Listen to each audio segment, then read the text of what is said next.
satuin mana.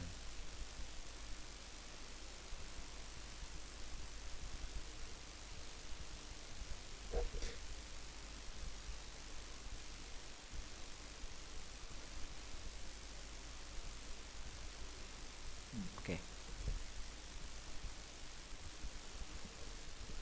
Setelah agak satu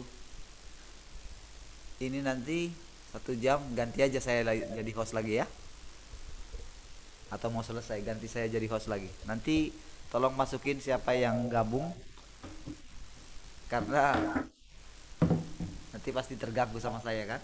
Kalau saya yang admin. Jadi pas kita nanti nyanyi ini tolong jadi admin. Sekarang Pak Twin jadi admin ya.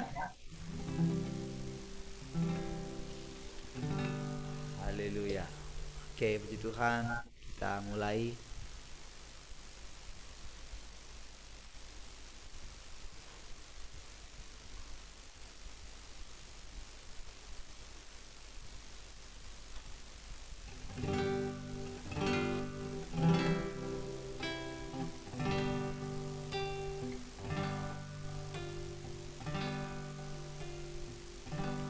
Haleluya.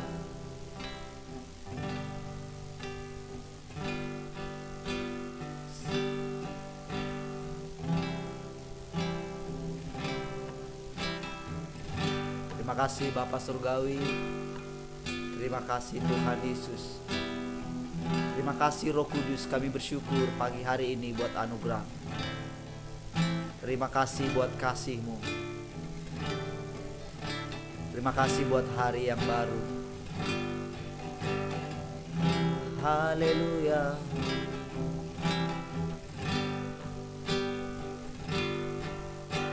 Selamat pagi Bapa. Selamat pagi Yesus. Selamat pagi Roh Kudus. Terima kasih atas anugerah-Mu. Semalam telah berlalu, ku memuji, ku bersyukur, ku muliakan nama-Mu. Allah Bapa, Putra, Roh Kudus, terima kasih. Selamat pagi Bapa, selamat pagi Yesus, selamat pagi Roh Kudus. Terima kasih atas anugerah-Mu. Semalam telah berlalu, ku memuji, ku bersyukur, ku muliakan nama-Mu. Allah Bapa, Putra, Roh Kudus, terima kasih.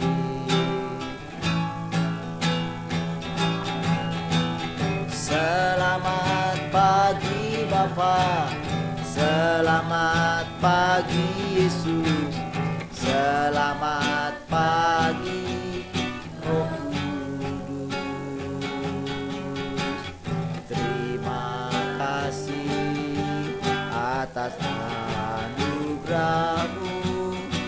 Semalam telah berlalu, ku memuji, ku bersyukur,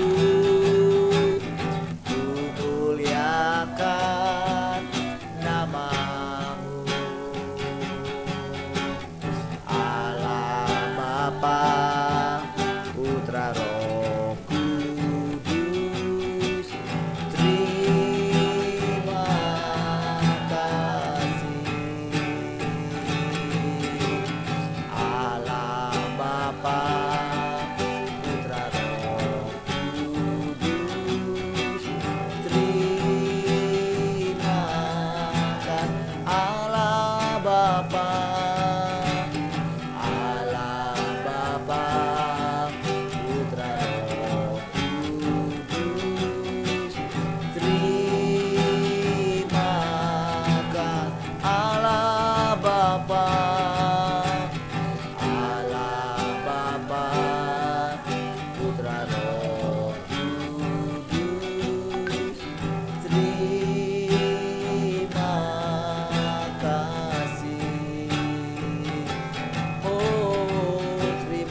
anugerah yang kau beri.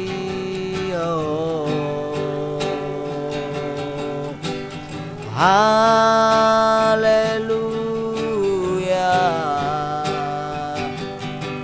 Terima kasih buat anugerah-Mu.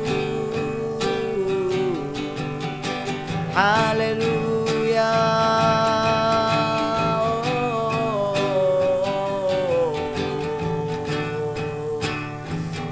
Haleluya. Engkau sajalah kekuatan kami.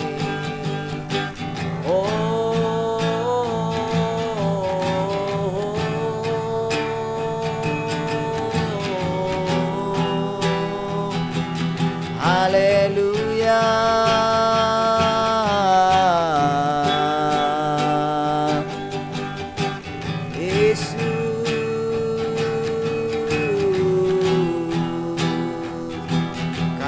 Bersyukur buat anugerah-Mu.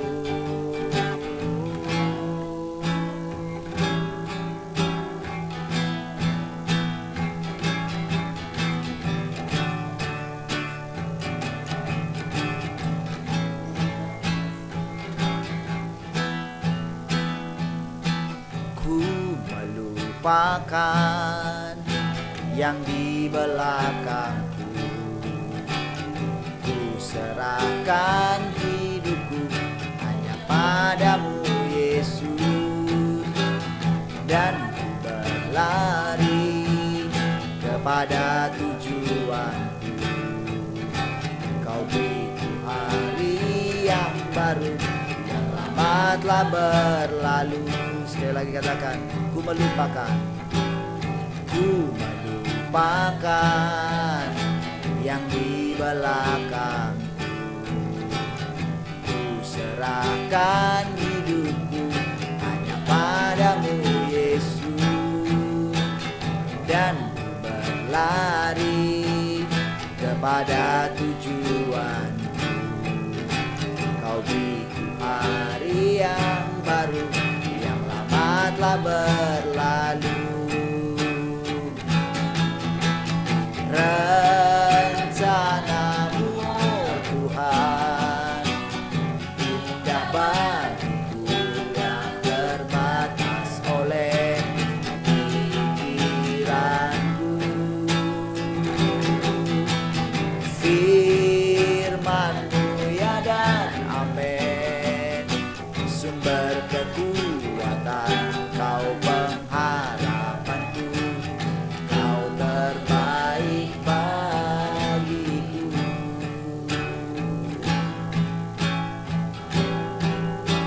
Ku melupakan yang di belakang, ku serahkan diriku hanya padamu Yesus, dan ku berlari kepada tujuanku. Kau beriku hari yang baru, yang lama telah berlalu. Rencana-Mu, oh Tuhan, indah bagiku, tak terbatas oleh pikiranku. Firman-Mu ya dan amin, sumber kekuatan, Kau pengharapanku, Kau terbaik bagi. Rencana-Mu, rencana-Mu, oh Tuhan, indah bagiku, tak terbatas oleh pikiranku.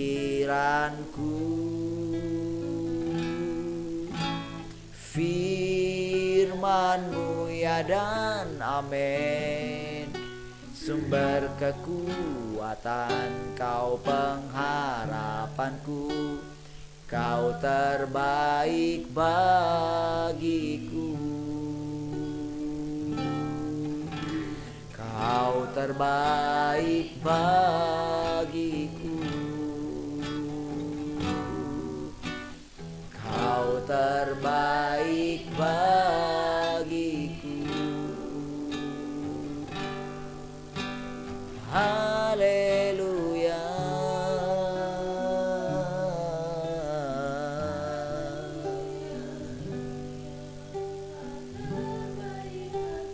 Kau segalanya.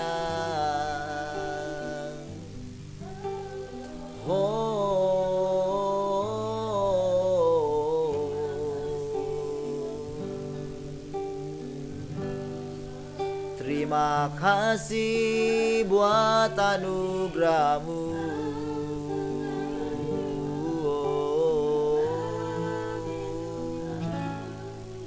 Haleluya.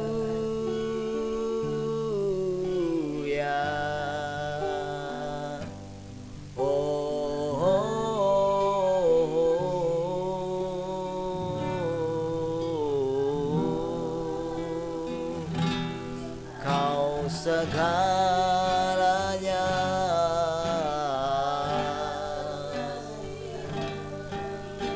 Terima kasih. Ketika kami datang menghampirimu,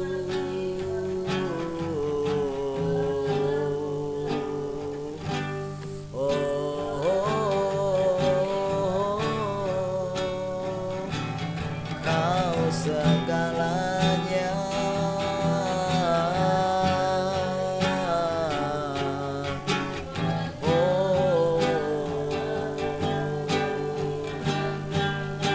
Engkaulah kekuatan, Engkaulah pengharapan, Engkaulah segalanya.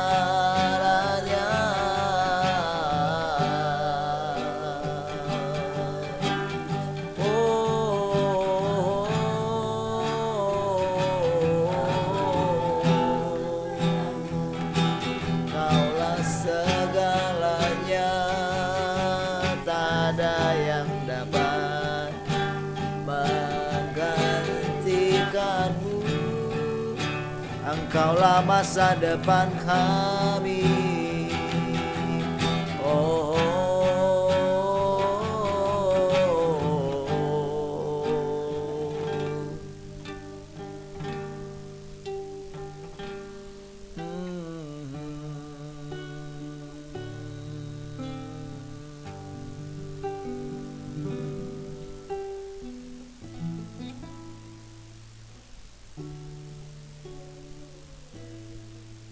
terima kasih Bapa Surgawi. Kami bersyukur pagi hari ini. Terima kasih. Kami telah melihat kebaikan-Mu, Tuhan. Silakan Engkau sendiri mengajari kami lagi hari ini. Tuhan, Engkau yang mengetahui sedalam apa kami sudah percaya kepadamu. Setulus apa kami percaya kepadamu. Engkau yang mengenal kami masing-masing. Bahkan kami sendiri pun tidak mengenal diri kami. Terima kasih Tuhan. Kembali kami menundukkan pikiran dan perasaan kami ini. Silahkan Engkau ajari kami. Terima kasih. Engkau berfirman bagi kami. Kami percaya Engkaulah kehidupan kami. Engkaulah jalan, Engkaulah kebenaran kami. Kami bersyukur. Silakan Tuhan.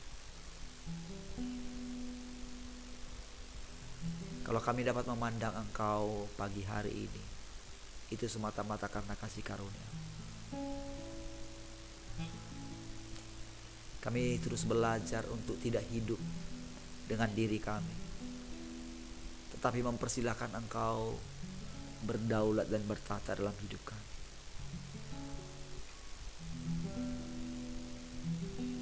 Ketika Engkau menyingkapkan siapa diri kami yang sesungguhnya, kami percaya Engkau sendiri juga yang akan memulihkannya. terima kasih Tuhan, supaya ternyata bahwa Engkaulah jalan, kebenaran, dan hidup kami. Kami tunduk dan taat kepadamu. Terima kasih. Haleluya. Amin.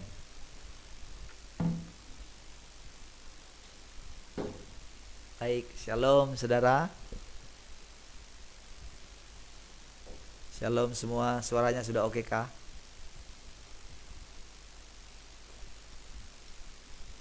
Sudah lebih baik kah suaranya? Halo. Masih Ustaz. Masih juga? Kalau Bapak ngomong nggak kremeset, tapi yang lain kalau Oh, tapi yang lain pada mati kok mic-nya.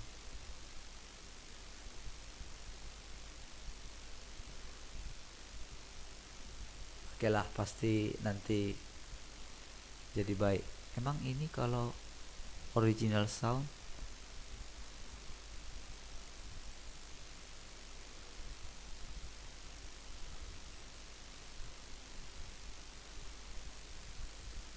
oke. Sorry ya tadi apa namanya? Nggak ada lagi yang masuk ya tadi ya? Oh ini ada satu lagi. Oh kok?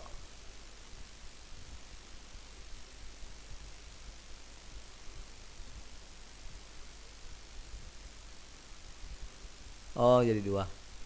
Oh jadi saya host ya?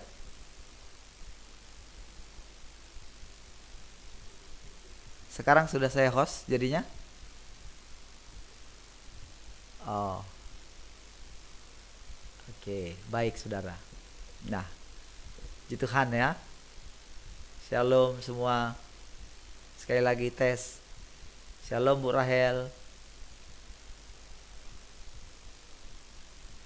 Gimana pagi ini? Luar biasa. Dia kesiangan. Jam 5 baru bangun. Terlambat bangun kah?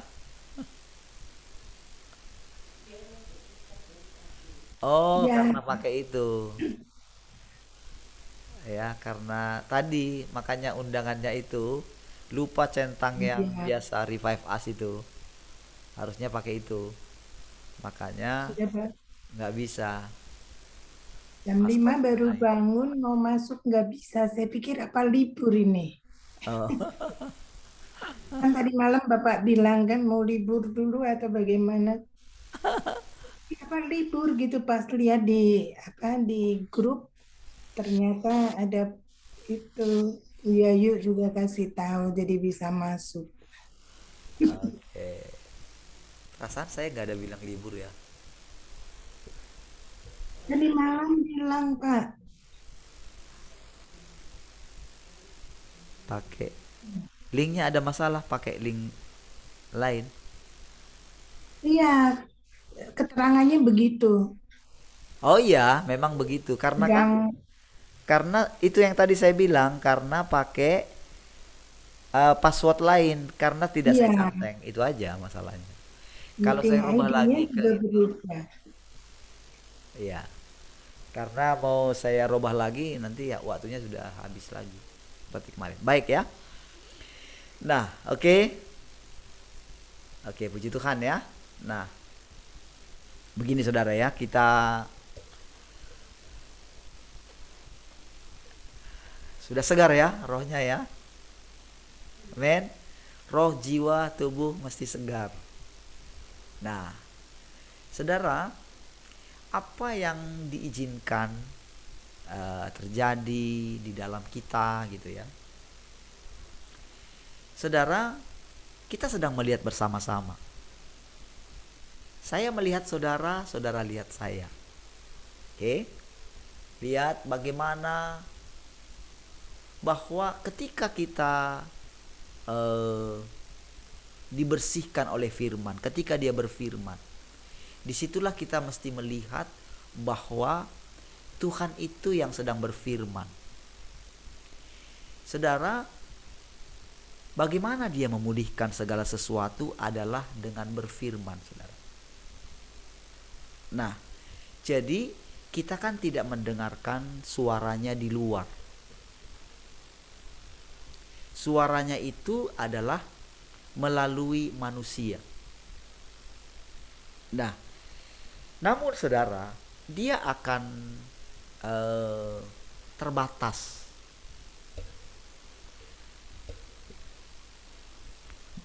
Sekalipun dia berdaulat, saudara, kalau tidak ada yang ditemukan dia. Oh, internet saya juga bermasalah ya. Sorry ya.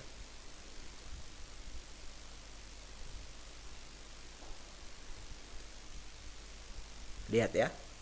Oke, di radio ada masalah kah? Entah. Cek 1, tidak masalah. Radio nggak ada masalah ya. Baik. Sekali lagi harus saya ulang. Saudara, bahwa kita ini semuanya tanpa sadar itu dibersihkan ya. Dibersihkan oleh apa? Oleh firman, oleh perkataan. Ya. Saudara, mungkin kita karena memang kita tidak terbiasa, belum terbiasa dengan caranya Tuhan ini. Putus-putus, yang lain putus-putus suara saya. Kalau enggak saya ganti internetnya ini. Shalom, yang lain suara saya putus-putus. Yang lain bagaimana? Cek 1. Suara saya putus-putus kah? Sekarang bagaimana? Iya, masih putus, agak putus-putus. Sekarang putus-putus juga. Tapi ini enggak. Sekarang? Tadi putus. Memang tadi internetnya agak nge-lag gitu. Agak turun. Enggak lagi. Sekarang? Oke ya. Oke, kita Tapi itu nge-lag, gambarnya nge-lag pas saya. gambarnya nge-lag ya? Oh. Saya matikan video saya.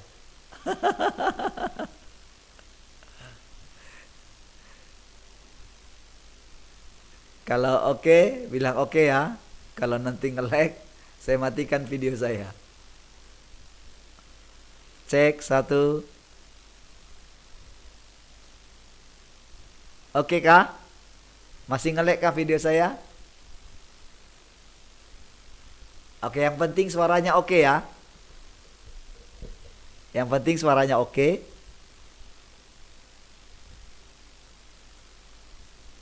Ah, sudah oke ya. Baik.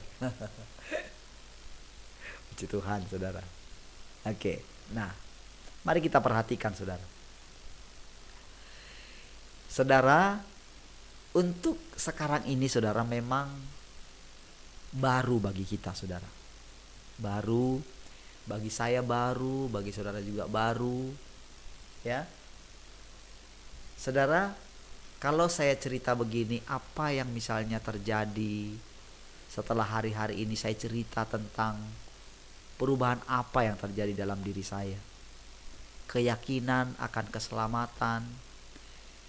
Bukan keyakinan seperti yang hamba Tuhan lain ceritakan. Ya. Atau rata-rata, saudara.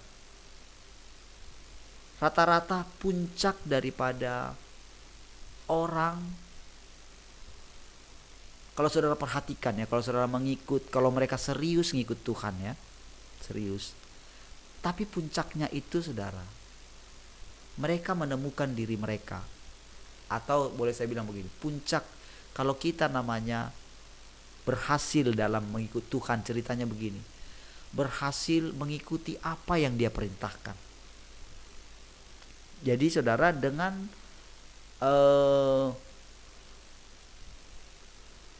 rohnya bekerja di dalam kita, Roh Kudusnya gitu ya. Jadi kita menemukan Dia menuntun. Jadi Dia menuntun kepada kebenaran.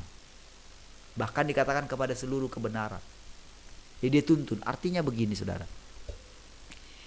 Jadi perintah-perintah yang ada di dalam Alkitab itu, saudara, itu adalah kebenaran demi kebenaran. Lihat ya, kebenaran demi kebenaran. Tetapi itu kan dituntun kita kepada kebenaran. Itu Roh Kudus, jadi itu menuntun kita. Artinya begini, begitu kita puncak daripada kita ini sampai di zaman kasih karunia itu, saudara, sampai itu selesai masanya, paling puncaknya itu adalah begini, kita semakin menemukan diri kita ini tak mungkin menjadi sempurna, karena Tuhan menunjukkan segala sesuatu, misalnya tentang kejujuran, tentang ketulusan, tentang kelemah lembutan, tentang apa saja yang kita tahu bagaimana untuk berkenan di hadapan Tuhan. Ya, puncaknya kita temukan diri kita, aduh, nggak layak. Itulah puncaknya. Itulah yang ditemukan oleh Paulus. Jadi saudara, sampai rasanya itu banyak sekali tuntutan gitu. Itulah kebenaran. Dan ternyata kenapa kita itu jadi tidak bisa melakukannya adalah karena justru disitulah kita itu seperti dituntut untuk melakukan. Jadi kitanya muncul, ya, kitanya manusia lama. Jadi sekarang manusia lama itu adalah kita, manusia baru itu adalah Tuhan. Tuhan yang berinkarnasi atau Yesus. Ya. Namun sekarang ini saudara, sebetulnya kita nggak boleh pakai istilah Yesus. Itu istilah di kedatangannya yang pertama, karena itu adalah manusianya yang pertama yang asli, yaitu yang belum jatuh ke dalam dosa. Itulah Yesus.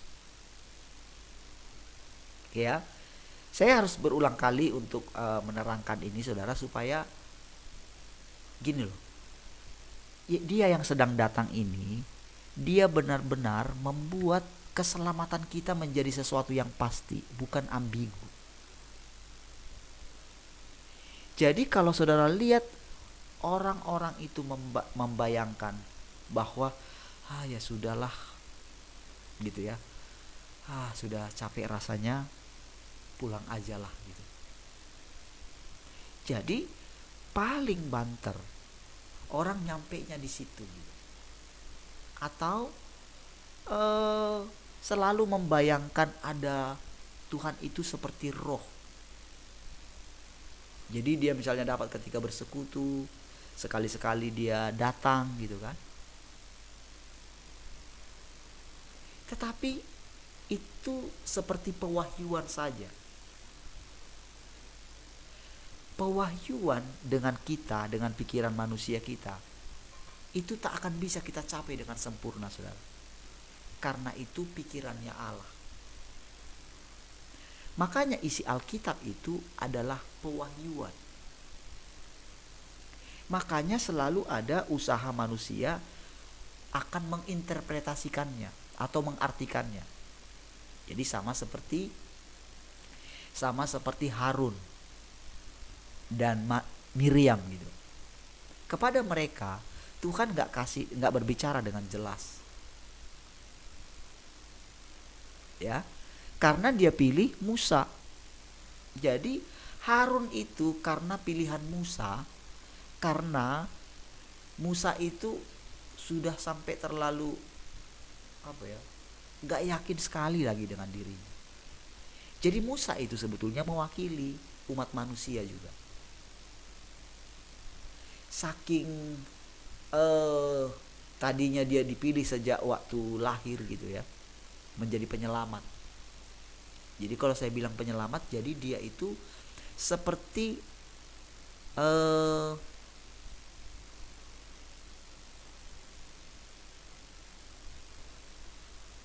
mengawali pekerjaannya Mesias yang sesungguhnya gitu loh.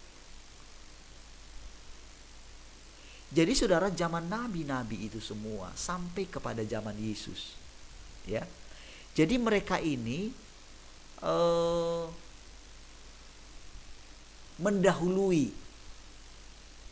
mendahului kedatangan Mesias yang sesungguhnya. Jadi mereka ini dipilih semua, satu-satu dipilih dari ras manusia ini. Oke, baru setelah itu kan kita temukan sebetulnya gagal. Gagal itu bukan karena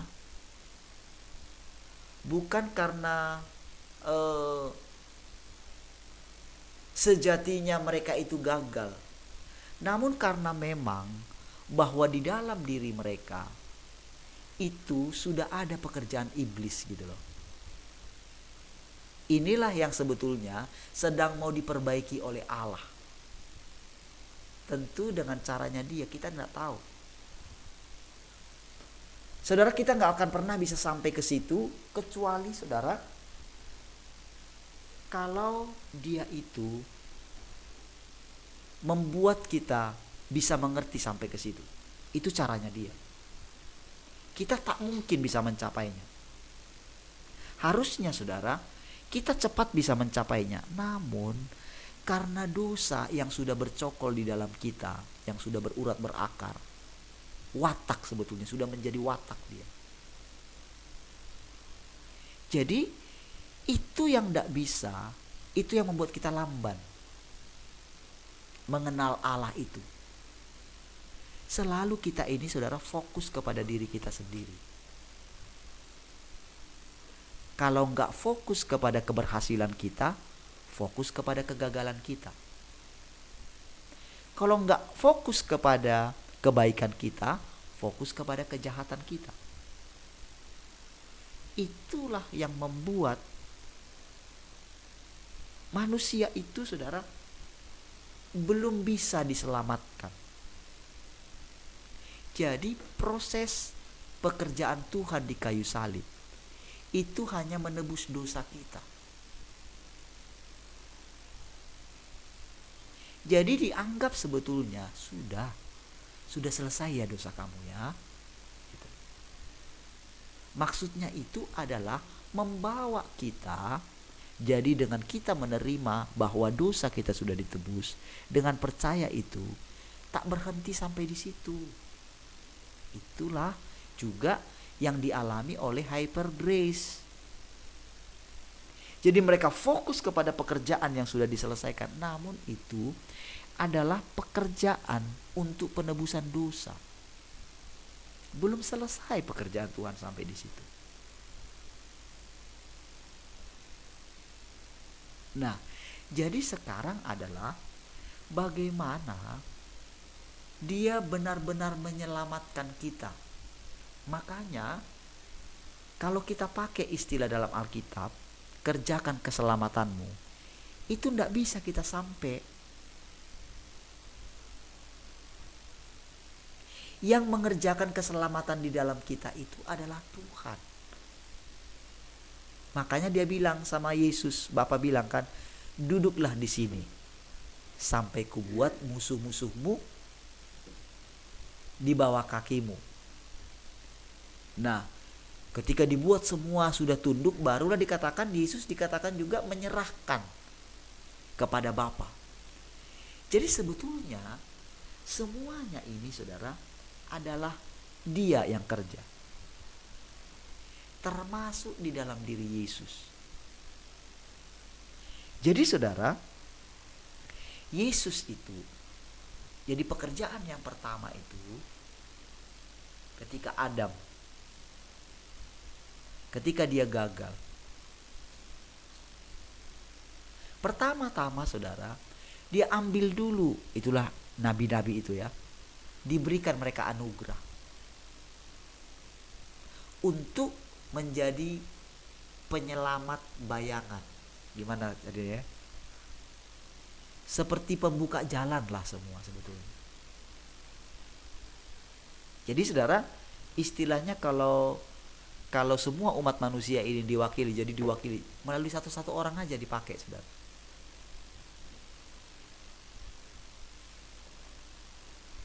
Dengan berbagai macam cara. Ya. Dari dia pilih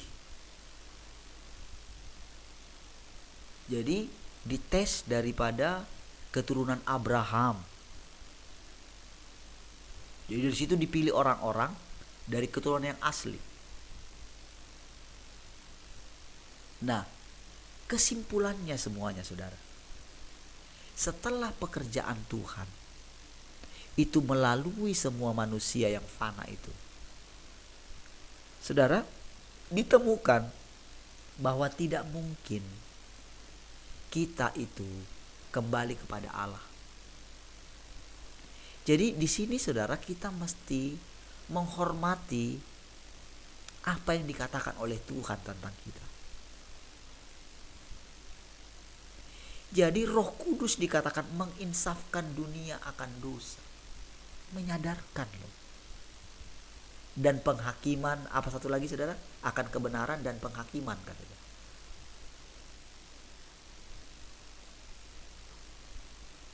Jadi saudara, setelah Tuhan Yesus naik di atas kayu salib, kan dia saudara perhatikan saudara, dia juga kewalahan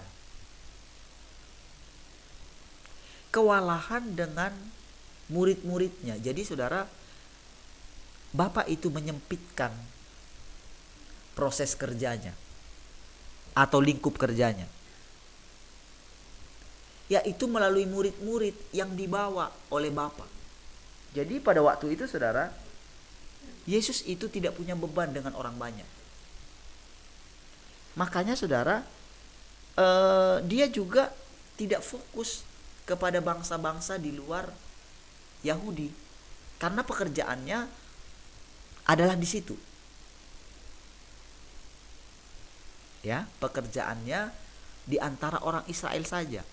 Jadi ketika ada perempuan Sirofenisia itu datang, dia santai aja bilang tidak mungkin memberikan roti kepada anjing yang harusnya diberikan kepada anak-anak gitu loh.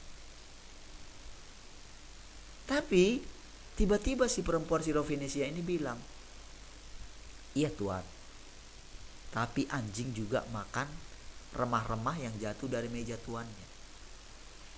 Kalau kita bawa dari ras kita manusia, masa sih Tuhan itu kan kasih, kenapa ya dia seperti itu ya? Nah, di sini saja saudara, manusia itu sudah sudah kurang mengenal Tuhan, kurang mengenal apa sebetulnya pekerjaannya di situ. Dan di situ benar-benar dikatakan, Alkitab kita mengatakan bahwa Tuhan kaget gitu. Ya. Jadi kalau dikatakan Tuhan kaget itu berarti di situ kita lihat itulah dirinya Yesus sebagai manusia. Kok bisa ya? Di situ boleh kita pisahkan antara Yesus dengan Bapaknya. Ya. Kita boleh pisahkan di situ.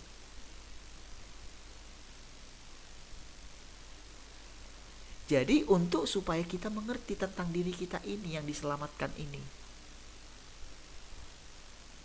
Kalau dia itu kan penyelamat, kita ini kan diselamatkan. Tuhan Yesus itu juru selamat. Kalau saya katakan Tuhan Yesus, itu adalah manusianya. Juru selamat yang sejati tetaplah Allah itu yang di sana. Ya, supaya kita ngerti sedikit prosesnya, supaya kita mengerti nanti dalam diri kita bagaimana kita diselamatkan itu.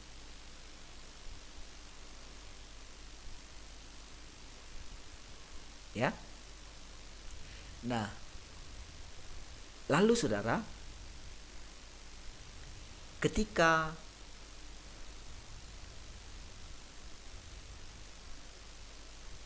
dia mulai datang lagi, dia kaget sekali kan dengan imannya kan. Lalu ketika perempuan yang pendarahan,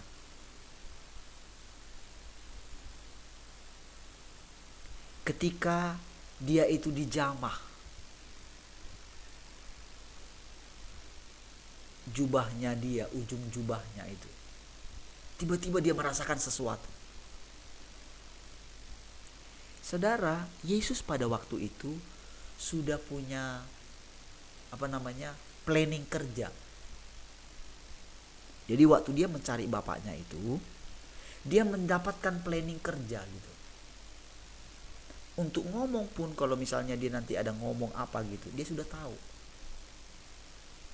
Dan hati manusia, saudara, dia tahu.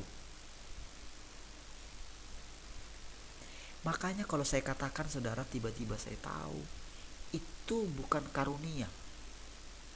Tetapi gini, saudara, Tuhan itu yang tahu.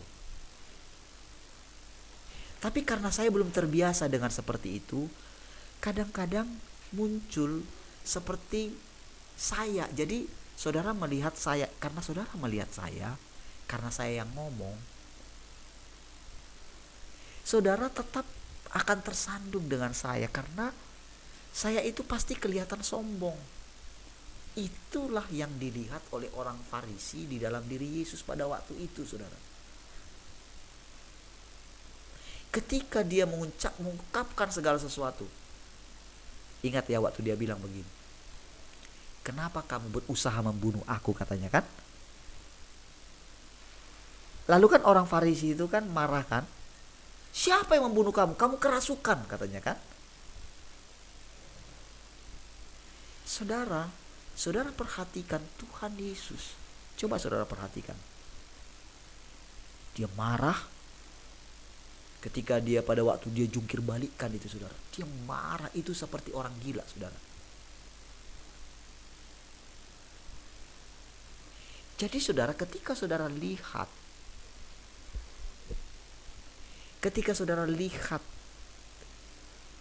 saya misalnya seperti itu, saudara, jujur saudara, mana ada manusia, manalah mungkin saya. Saya sudah katakan berulang-ulang, saudara. Nah, jadi karena proses ini, saudara, karena proses pengenalan kita sama-sama, saya sudah bilang sama saudara, dengan mendadak dia sedang datang. Cuman saudara, dia pilih satu orang dulu. Karena gini saudara, kalau langsung dia kerjakan sama kita semua, itu saudara gak fokus nanti pekerjaannya. Jadi dia pilih dulu satu. Jadi ketika itu memancar, jadi ketika memancar dari sana gitu ya, dari Cina misalnya, ingat sekali lagi saudara, masalah pilihan ini kedaulatan Tuhan, saudara. Saya pun tidak bisa menolak. Itulah nanti saudara akan temukan gitu. Saya aja pun gitu. Saya pun setiap kali misalnya saya mendapatkan sesuatu, misalnya saya ngomong dengan yakinnya, dengan tegas, itu setelah itu saudara, saya kan lihat diri saya, saudara. Gak mungkin saya itu. Jadi begitu saya itu melihat ada unsur saya mau mengambil keuntungan dari situ gitu ya, artinya kan saya merasa benar jadinya, karena kan saya yang ngomong gitu loh. Padahal tidak mungkin, Tuhan yang harus benar, bukan saya. Tetapi saudara, karena peralihan ini saudara, belum mudah saudara bagi saya. Tapi dari situ juga saya tahu bahwa ternyata seperti ini ya dulu Tuhan, bagaimana dia itu sampai benar-benar bergantung kepada Bapaknya. Sampai dia bilang begini, kalau boleh lalukanlah cawan ini, seperti mau mati rasanya. Saudara, sebelumnya dia bilang, akulah kebangkitan dan hidup. Tapi kok bisa waktu dia menghadapi salib itu seperti mau mati rasanya? Kok bisa? Kan kalau dia kebangkitan dan hidup, berarti kan gak perlu dia seperti mau mati rasanya. Di mana semua keberanian dia semua selama ini? Harusnya itu saudara menjadi question mark bagi kita. Perhatikan saudara. Makanya saudara, saya sebagai diri saya manusia gitu. Karena saya tahu ini sulit saudara. Saya bilang sama saudara, ayo dengerin ulang. Hargai perkataan-perkataan Tuhan yang saudara dengar. Kalau enggak saudara akan miss. Saya nggak tahu kenapa saya bisa seperti ini pun saya nggak tahu. Tetapi saudara, benar-benar saudara, saya melihat pekerjaan penyelamatan itu dalam diri saya. Jadi ada harapan baru di dalam saya bahwa saya pasti diselamatkan. Itulah yang membuat saya lama-kelamaan makin tunduk kepada Dia. Jadi ingat, bukan usaha saya untuk tunduk. Benar-benar saya melihat Dia itu mengerjakan sesuatu yang membuat saya tunduk.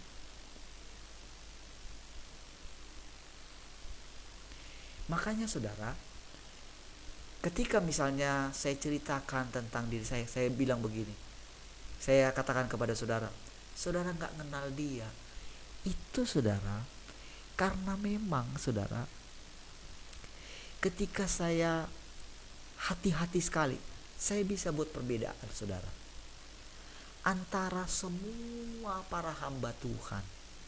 Itu semua seperti Tuhan kasih, semua disimpulkan loh. Semua manusia yang jadi hambaku sampai selama ini, pasti mereka itu akan ambigu.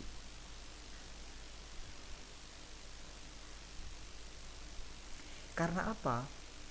Karena mereka masih pakai tubuh manusianya, dan itu mendapatkan pewahyuan tentang aku.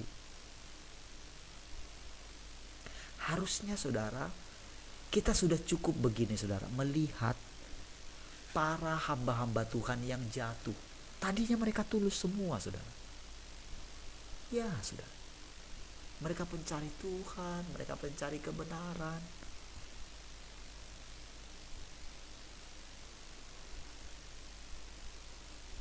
Ketika mereka mencapai semua, jadi mereka menjadi penginjil yang tidak takut mati.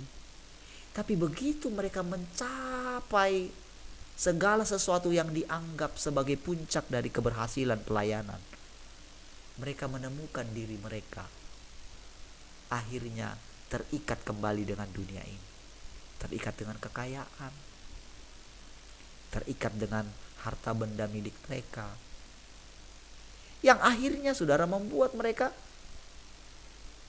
jadi suam-suam kuku. Mereka membuat ibadah-ibadah rutinitas. Tetapi kita melihat saudara, semua mereka pada akhirnya tunduk kepada dunia ini. Itulah yang sedang kita lihat terjadi saudara, puncaknya. Kalaupun ada yang tidak tunduk, mereka itu akan melarikan diri. Itulah puncak semua para hamba Tuhan. Kalau saya sebutkan itu hamba Tuhan, termasuklah saya.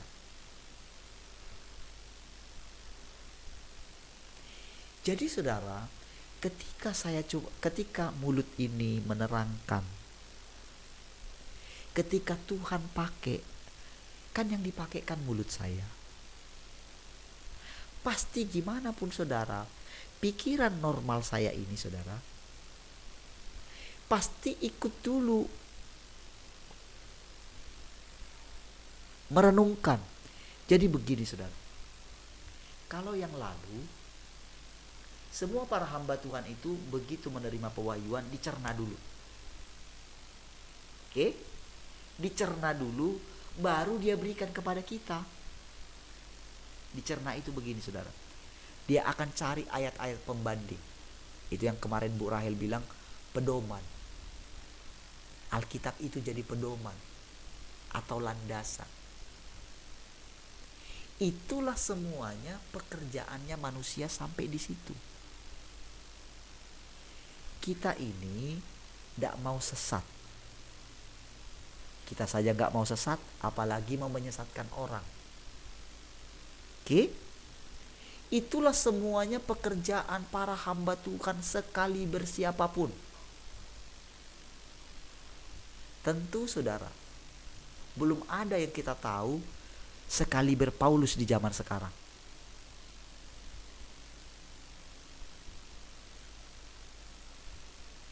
Oke, tidak ada.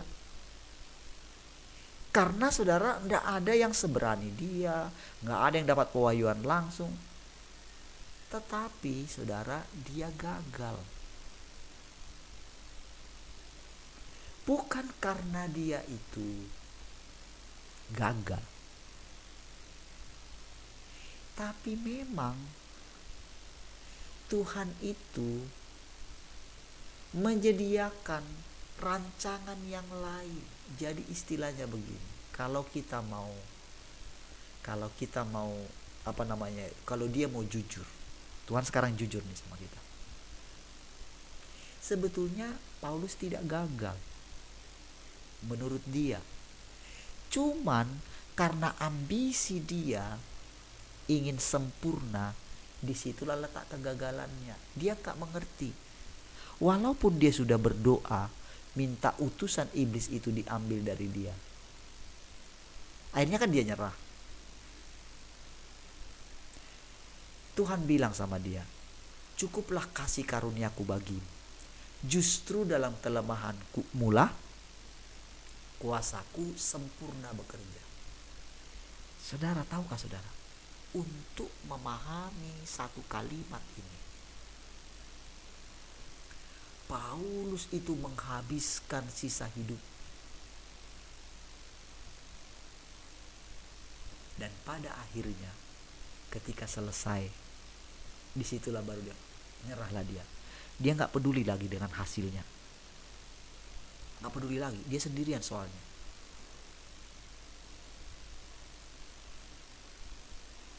Dia kan tidak tahu mengenai mungkin apa yang didapatkan oleh Yohanes di Pulau Patmos. Dia gak dapat itu saudara, karena dia sudah mati duluan. Paulus sudah mati duluan, barulah muncul Yohanes di Pulau Patmos itu saudara. Kejadian itu. Jadi ketika dia sampai tersungkur melihat anak manusia itu dalam rupa yang berbeda. Jadi di alam roh lah dia belajar itu, melihat itu saudara. Ketika dia disuruh istirahat ya. Jadi sebetulnya dia itu ditakdirkan. Nah, gimana sulit bilangnya ini saudara.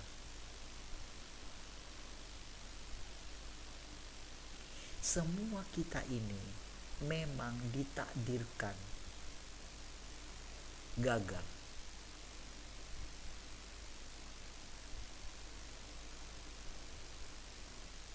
Saudara kan gak pernah mendengarkan ini kan? Karena kita dengarkan begini saudara. Semua ayat yang kita pakai seolah-olah ketika dia bilang, hendaklah kamu sempurna karena Bapamu yang di sorga itu sempurna. Lalu kita belajar menjadi sempurna. Gak bisa. Saudara, perkataan itu adalah tujuannya supaya dalam kita itu ada gairah. Oke? Untuk menjadi sempurna. Nah, ketika kita berjuang untuk sempurna, maka kita tidak akan pernah sempurna. Supaya apa saudara?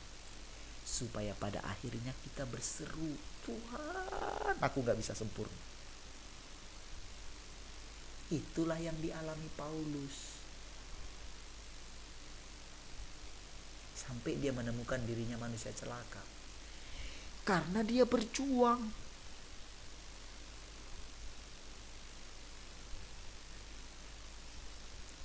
Makanya saya katakan saudara, semua orang kita yang di akhir zaman ini saudara, gak ada yang nyamain dia. Nggak ada yang nyamain Petrus, Ayub.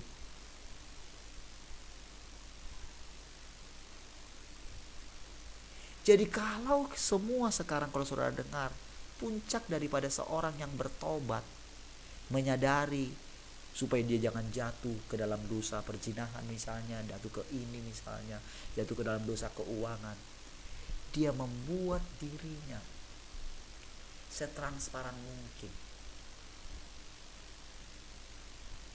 Tetapi tetap di sana ada penipuan. Penipuannya begini, saudara, bahwa dia akan terus berusaha menjadi lebih baik di mata orang lain.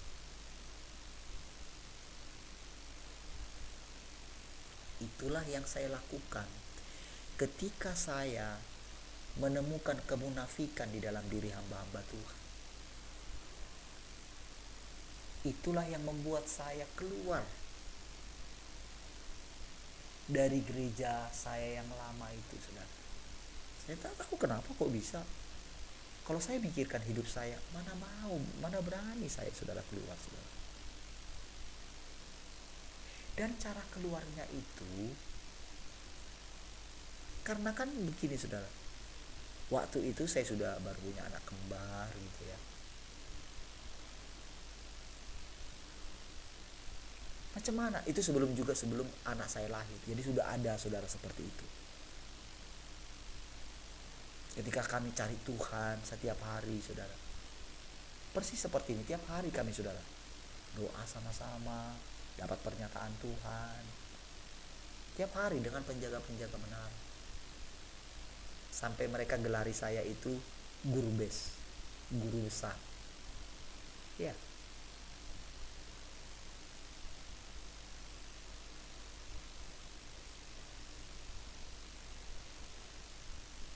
Akhirnya, saudara, saya keluar, tapi keluarnya itu tidak elok. Tetapi yang penting Tuhan berhasil mengeluarkan saya dari situ. Saya gabung dengan teman-teman. Bayangkan, saudara, saya sajalah yang posisi saya wakil pada waktu itu di jemaat setelah saya keluar itu. Oke. Jadi, saudara, mereka sudah nyaman dalam posisinya. Mereka gembala soalnya. Saya, wow, baru kelihatan aslinya gembala saya.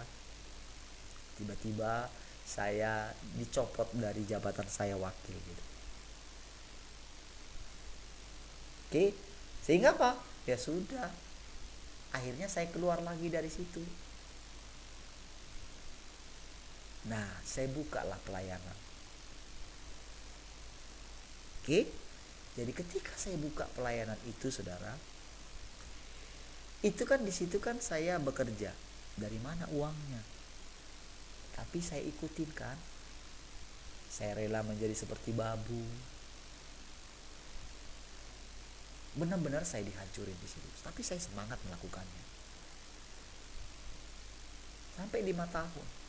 Tapi waktu itu saya tunjukkan kepada semua teman-teman yang ada di sini.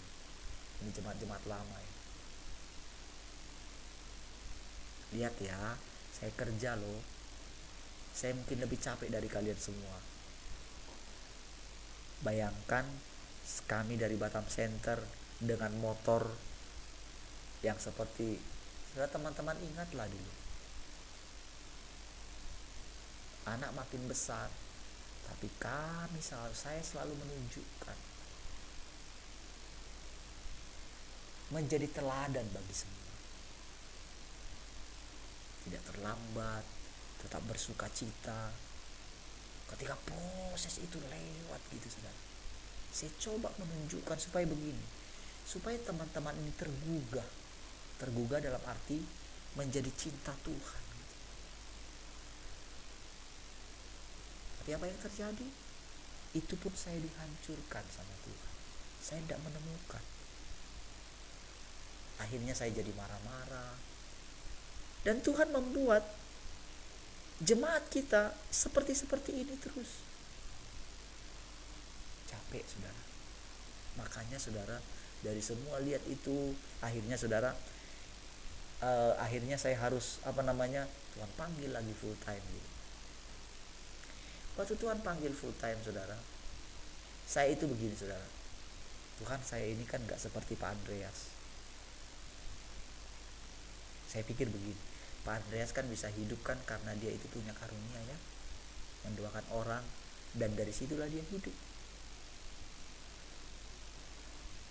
Waktu saya tidak terima apa-apa dari gereja ketika jadi saya gak kerja lagi gitu, kan saya selalu bilang, saya kan sudah terikat dengan perkataan saya tidak akan ambil apa-apa dari gereja. Saya terikat dengan perkataan saya. Tapi tahukah saudara, di balik itu ada kesombongan. Tahu nggak pada waktu itu? Ketika saya nggak dapat apa-apa, bahkan sampai saya bilang kan ketika sakit, wah anak saya dua-dua sakit gitu ya. Pada waktu itu bendahara, ada Pak Jose, saya ingat, dia bawa uang, inilah uang kita Pak, pakailah Pak. Saya kembalikan. Itu benar-benar memang karena pada waktu itu saya punya berkat gitu. Saya nggak pakai sama sekali, karena saya harus pegang perkataan saya. Sampai saya nggak peduli dengan masalah keuangan, saya nggak peduli. Sampai akhirnya pernah terjadi uang kita kepake gitu sama bendahara sebelum Pak Jose.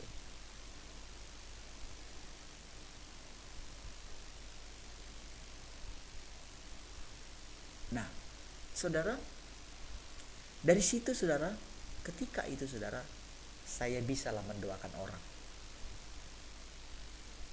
Jadi waktu setelah saya sakit itu kan, itulah mulai ya.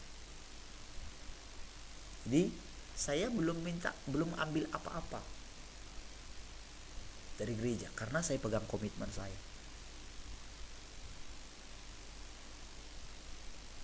Ya dengan gereja kita sempat nggak ada pergerakan gitu. Nah, tapi pada waktu itu ketika saya punya istilahnya gini lah, saya menemukan kebenaran, lalu dia itu hidup di dalam saya. Saya melihat gitu,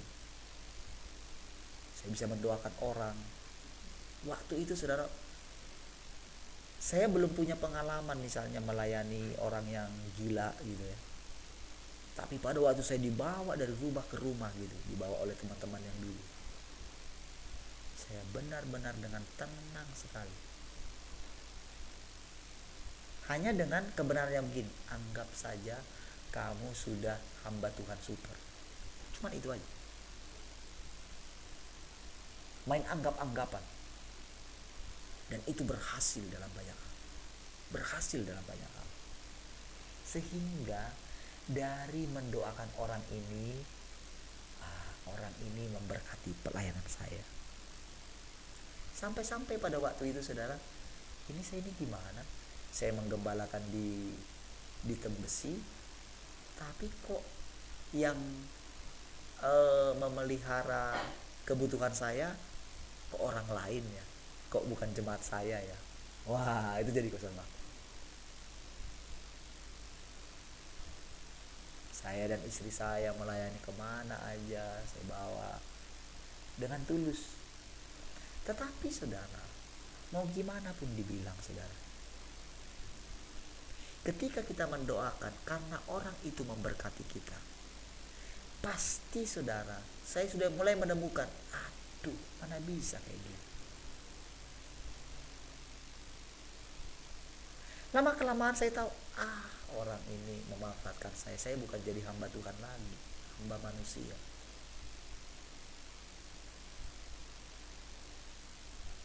Dan Tuhan mulai tunjukkan, setelah sejangka waktu lamanya, Tuhan mulai tunjukkan kepada saya, coba kamu lihat orang-orang yang kamu doakan, mana hasilnya. Di situ benar-benar saya terpukul saudara. Gak ada hasilnya saudara. Hasilnya cuma apa? Membangkitkan di dalam diri mereka selalu minta didoakan, didoakan, didoakan, didoakan. Tak ada hasil apa-apa.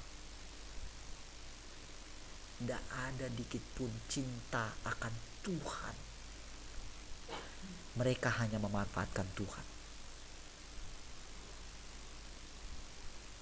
Jadi saudara, saya benar-benar melakukan survei dan Tuhan tunjukin satu-satu. Jadi ketika ada seorang pendoa yang lihat di belakang saya ada itu, wow, di situ saya udah.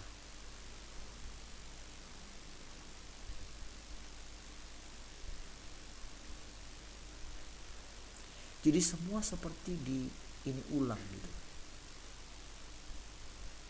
Sampai saudara, pada waktu yang kemarin kita ulang tahun ke-12 GBI Tembesi itu. Nah oke, setelah itu lagi kan saya kan bilang sama teman-teman, ayo kalian kumpul, karena Tuhan sudah bilang kan. Sekarang jadi saya tidak ada di situ. Saya bilang ini teman-teman semua, diaken-diaken, para bapak-bapak yang tinggal di sini, Pak Twin, Pak Jose, Pak Michel. Saya bilang ke mereka, ayo kalian rembukan. Jadi kalian yang tentukan berapa PK saya, karena firman Tuhan harus digenapi. Seorang yang melayani harus mendapatkan upah. Wow, itu saudara, untuk mengambil keputusan bilang seperti itu saudara, wow, itu harus ini. Itu saudara benar-benar di satu sisi malu, tapi mau nggak mau saudara, saya harus ikutin. Jadi saya bilang silakan tentukan. Jadi saya benar-benar menundukkan diri sama semuanya. Silakan.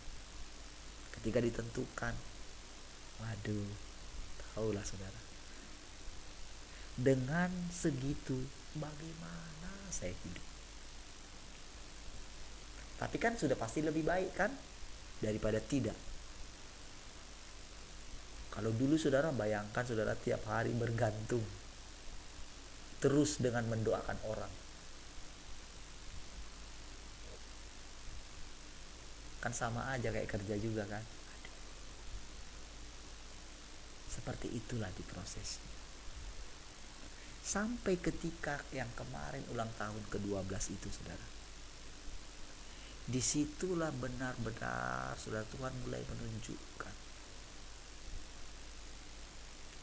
Jadi ketika mendapatkan Wahyu pasal 12 itu, perempuan yang melahirkan anak laki-laki itu saudara.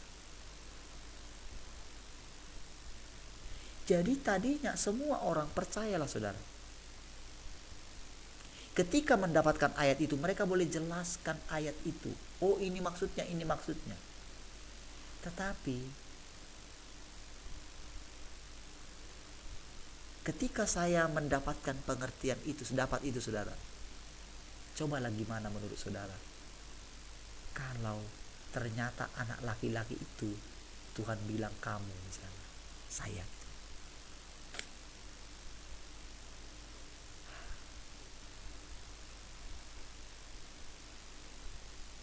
Diterima besar kepala, nggak diterima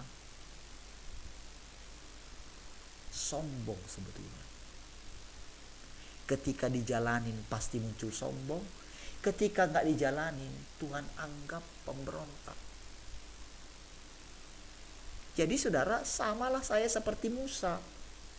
Tuhan sudah pilih Musa, tapi tetap dia nggak yakin dengan dirinya. Padahal yang pilih itu Tuhan yang Maha Kuasa.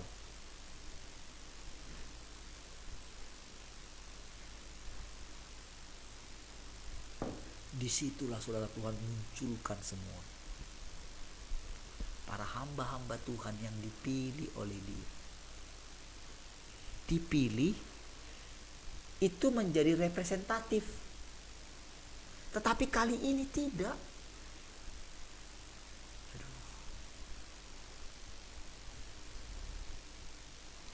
Kalau bukan karena perjalanan yang panjang, kalau bukan karena firman-Nya yang bekerja. Jadi begini saudara, untuk menjadi bisa menjalankan misinya itu saudara, itu juga dia yang melakukan, bukan Parli. Percayalah saudara. Saudara, yang membuat Musa itu ketika dikata-katain oleh Musa dan oleh Harun dan Miriam, sehingga Miriam itu harus kusta, itu bukan Musa, Tuhan. Karena yang mengangkat derajat Musa bukan Musa, tapi Tuhan. Yang menjadikan kita itu hamba Tuhan, bukan kita, tapi Tuhan. Jadi gak ada di antara kita, termasuk saya, yang boleh membanggakan diri di sini. Nah, pengertian inilah yang membuat saya bisa berjalan terus.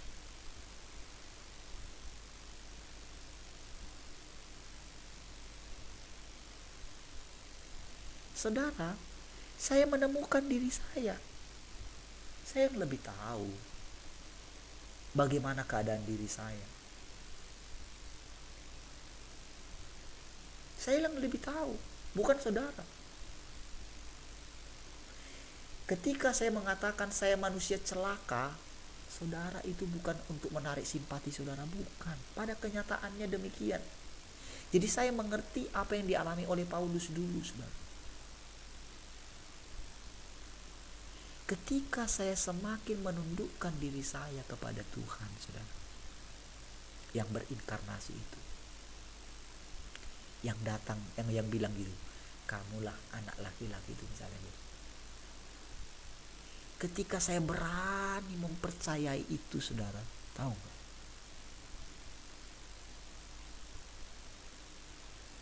Disitulah saya mulai menemukan bagaimana Tuhan itu akan sangat gusar sekali. Begitu menemukan di dalam diri saudara ada hal-hal yang menentang Tuhan, itu seperti muncul, saudara. Gak bisa saya tahan gejolak.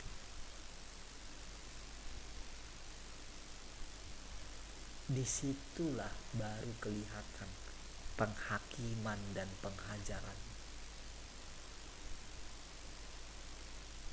Kalau saya tahan, itu akan gejolak terus sampai dia menyatakan, saudara, mau saya buat lembut pun perkataan saya, kalau dia menyatakan kebenaran itu kepada saudara, kalau saya tahan, saudara tidak tahu bagaimana keadaan Tuhan ketika memandang saudara. Tahu gak, pikiran kita ini sudah tercipta bahwa Tuhan itu baik, Tuhan Maha Pengampun, Tuhan Maha Pengasih. Oh, dia itu sangat baik, mengasihi saya. Kalau dia datang, pasti dia datang dengan kelembutan. Jadi ketika dia datang dengan wajah yang berbeda, itu yang dialami Yohanes. Yohanes itu berani loh, saudara, meletakkan kepalanya di jantungnya, di dadanya Tuhan. Kurang dekat apa dia? Tapi ketika Tuhan menyatakan dirinya dengan cara yang berbeda, yang sesungguhnya realnya dia, seperti orang mati dia, saudara. Telungkup, saudara. Lalu dia lihat pemandangan di sorga. 24 tua-tua melemparkan mahkotanya. Tahu gak, dalam sini bergelora dia, di dalam hati dia, ya ampun, berarti yang Tuhan bilang dulu ingin menjadi terbesar gitu. Orang tua-tua ini saja yang paling dekat dengan lingkarannya Allah gak berani pakai mahkota. Ketika mereka melihat Tuhan itu sendiri disembelih, tahu gak? Ketika mereka melihat anak domba itu disembelih, tahu gak yang ada di sini mereka? Apa yang ada? Yang disembelih itu adalah Tuhan.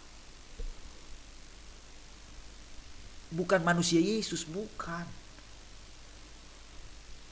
Tuhan itu sendiri. Itulah yang membuat mereka, sebetulnya saudara, pemandangan itu harusnya saking mereka itu jadi selama ini saudara, jadi ketika mereka pakai mahkota itu ya, ada kebanggaan di dalam diri mereka. Mereka sudah mencapai sesuatu.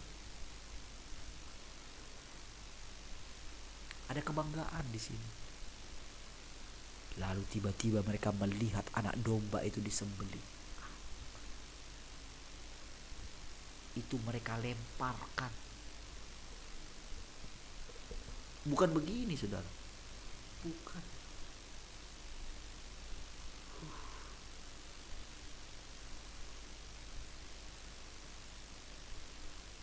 Diam di sorga setengah jam kali. Kayak tarik nafas gitu. Sampai gini semua. Abraham lihat, saudara.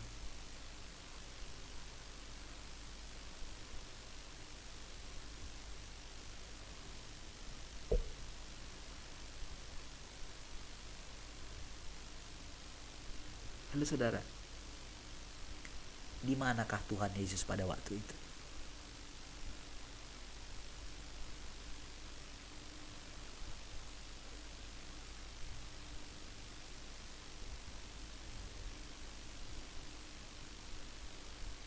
Pernahkah saudara bertanya?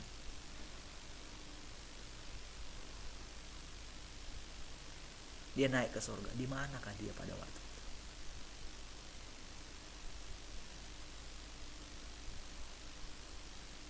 Saudara, kalau kita memahami, memisahkan Allah itu secara seperti yang kemarin, mereka tiga, kali ini mesti kita runtuhkan pengertian itu. Karena di saat itulah benar-benar Yesus menyatu dengan Allah. Kalau kita pisahkan mereka sedikit, kenapa dikatakan anak domba? Supaya begini, saudara, supaya Tuhan Yesus itu melihat juga. Kalau kita pisahkan sebentar ya, supaya kita ngerti nih pikiran kita. Oh, ternyata yang kemarin di atas kayu salib itu bukan aku saja ya. Bukan aku sebagai anak saja ya. Kalau kita pisahkan mereka sejenak, boleh kita pisahkan kalau diri dia sebagai manusia. Kita pisahkan sejenak nih. Bayangkan sekarang kembali dulu, kembali ke belakang dulu sedikit. Ketika dia Yesus menjadi anak dan Bapa Allah adalah Bapaknya.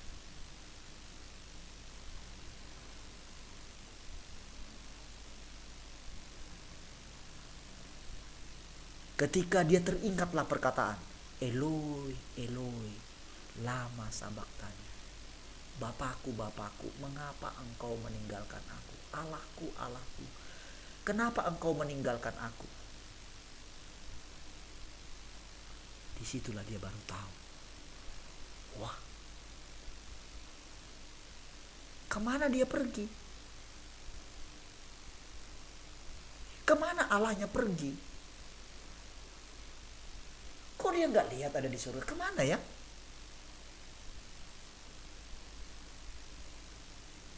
Disitulah baru terjawab. Ternyata Allah itu sendiri pada detik itu, sesaat itu Disitulah dia baru tahu kalau bapaknya menyatu dengan dia. Karena cuman dialah tempat satu-satunya persembunyian Allah. Makanya dikatakan kita ini bait sucinya Allah. Makanya dikatakan saudara,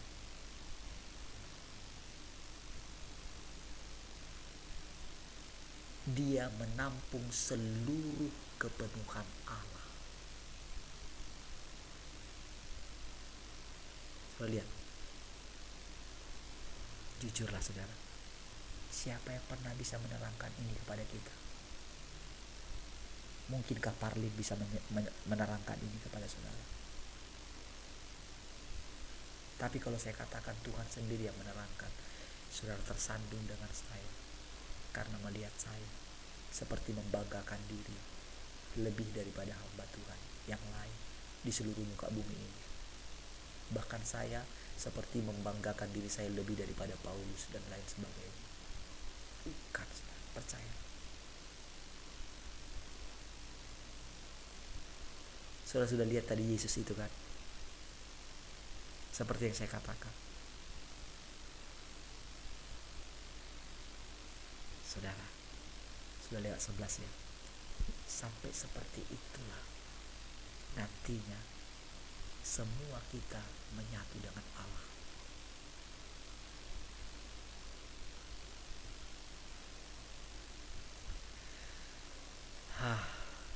Saya harus tahan supaya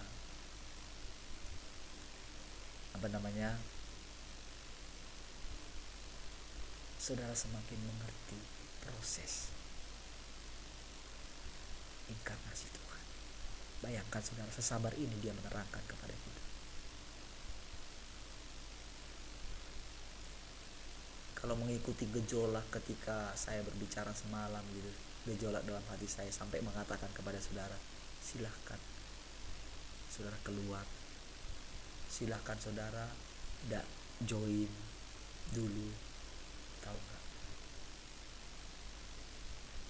Bayangkan saudara bagaimana galaunya saya. Saudara sepanjang itu saya selalu gini saudara, berkecamuk juga. Jujur saudara, sama-sama kita manusia.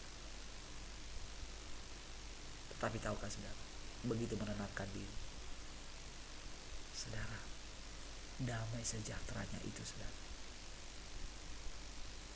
itu dengan mudah sekali menenangkan saya.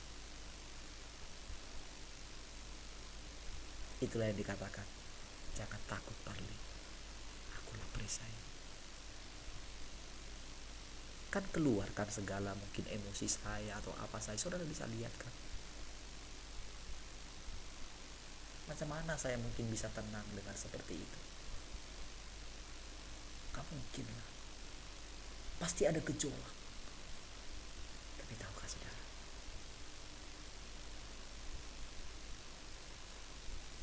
karena tunduk kepada Tuhan,